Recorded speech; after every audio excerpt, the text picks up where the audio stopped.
बहुत ही कम जनप्रतिनिधियों को मैं पसंद करता हूं, जिसमें से एक नाम हमारे विधायक जी एमएलसी साहब देवेंद्र प्रताप सिंह जी का है। उसकी वजह भी है।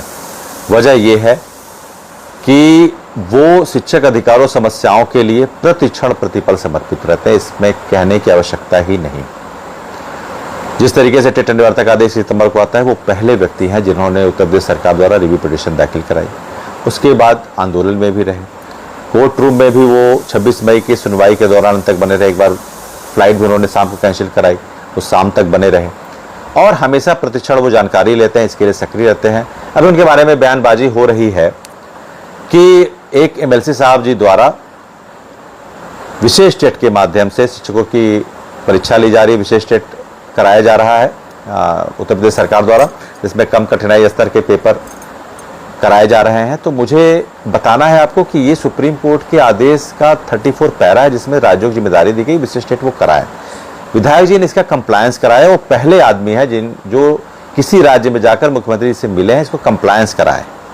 और कंप्लायंस के माध्यम से अगर सरकार, माननीय योगी आदित्यनाथ जी का भी स्टैंड देखिए, शिक्षकों के हितों के लिए वो कितने सजग हैं और किस तरीके से वो खड़े हैं हमारे लिए इस गंभीर समस्या में। कब? जब पूरी तरीके से केंद्र सरकार हमारे पक्ष में नहीं है, हठधर्मिता उसकी बनी हुई है, कोर्ट का स्टैंड देख रहे हैं, सिस्टम का स्टैंड है। तो अगर एक विंडो क्रिएट हो रही है किसी भी तरीके से उत्तर प्रदेश के 1,86,000 शिक्षकों के लिए कि उनकी सेवा सुरक्षा पे कोई आंच ना ले पाए, अगर एक विंडो क्रिएट हो रही है विधायक जी के प्रयास से, अगर एक विंडो क्रिएट हो रही है जिसमें सरकार कह रही है कि हम शिक्षकों के हितों की रक्षा करेंगे, तो क्या विधायक जी का ये प्रयास गलत है?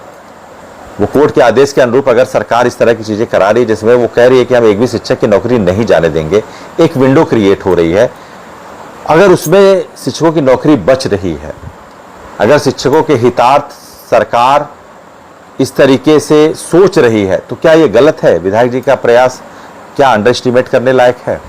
बिल्कुल नहीं। इस तरह की बयानबाजी नहीं होनी चाहिए। ऊर्जा आपको लगानी है केंद्र सरकार की तरफ, ऊर्जा वहां लगानी है जो रिस्पोंडेंट है, जो इसकी समस्या का हल।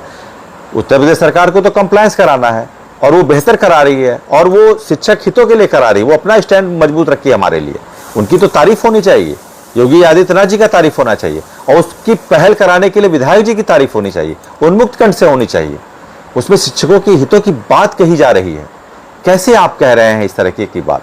और बताइए, अगर इस तरह की बयानबाजी से आगामी विशेष टेट परीक्षा में अगर कठिनाई स्तर को लेकर कुछ भी प्रतिकूल परिस्थिति उत्पन्न होती है और शिक्षकों के हितों के साथ कुछ भी खिलवाड़ होता है, तो उससे प्रभावित कौन होगा? शिक्षक प्रभावित होंगे। इतने संवेदनशील समय में इस तरह की बयानबाजी कर अगर कोई विंडो क्रिएट हो रहा है जिसमें शिक्षकों के हितों के लिए एक प्रयास ही किया जा रहा है, हम आपसे शुरू से कह रहे हैं कि हम हर तरह के अभी भी इसके नीतिगत विरोध में लगे हुए हैं। क्यूरेटिव पिटीशन भी हम दाखिल कर रहे हैं। अभी मैंने कल भी कहा था कि इसके लिए हम बड़ा नेशनल फोरम भी क्रिएट करेंगे और पूरी तरीके से सोशल मीडिया पे और हर तरीके से इसके लिए आगे आएंगे। अगर एक विंडो क्रिएट हो रहा है जिसमें जिद की लड़ाई नहीं, व्यवहारिकता के धरातल पे एक समय काल परिस्थिति के अनुसार सर्वोच्च प्राथमिकता हर एक शिक्षक की नौकरी की सेवा सुरक्षा को ध्यान में रखकर एक विंडो क्रिएट हो रही है, उसमें शिक्षकों के लिए सरकार स्टैंड ली है, अगर उन्होंने प्रयास किया तो उसकी तारीफ होनी चाहिए, उसकी आलोचना नहीं होनी चाहिए। क्योंकि अगर इस तरह की बयानबाजी से सरकार की विशेष टेट परीक्षा जो आगामी होने वाली है उसमें कुछ भी अगर इफ बट या प्रतिकूल स्थिति उत्पन्न होती है और शिक्षकों के हितों की रक्षा के साथ खिलवाड़ होता है, तो उसका प्रभाव शिक्षकों पर ही पड़ेगा। तो मेरा ये कहना है कि हमको अपनी ऊर्जा, एकजुटता, सभी लोग एक साथ आइए और केंद्र सरकार की तरफ देखिए, वहां दबाव डलवाइए, वहां पर सारा प्रयास करिए। ये आपस में छिद्रान्वेषण, आपस में व्यक्तिगत आक्षेप लगाने का समय नहीं है। 11